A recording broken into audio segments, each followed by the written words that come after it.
این درس لحظه از مشغولیت فن بیولوژی در محفل بیولوژی نوروز نزد مؤسسه تحصیلات ایلوگی شعبه معارف ناحیه وسه میباشد.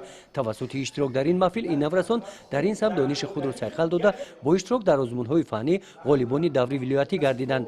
محفل‌ها را آموزگارانی با تجربه راهبری میکنند. خوانندگان ما در همه نمود آزمون‌ها اشتراک کرده ایستادند. 2 نفر خواننده ما در آزمون جمهوریوی فروغ صبح دانایی اشتراک کرده ایستادند.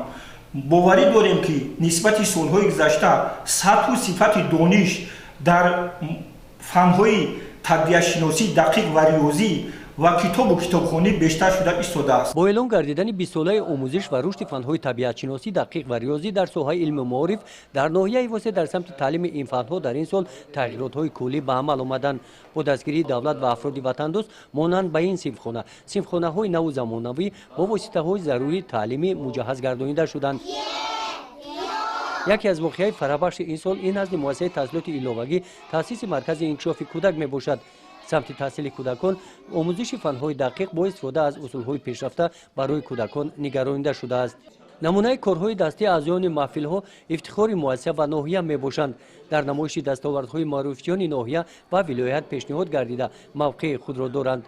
گزارش خواجه نظریف خدای نظر ظهورов از ناحیه وسه برای برنامه اطلاعاتی نوید.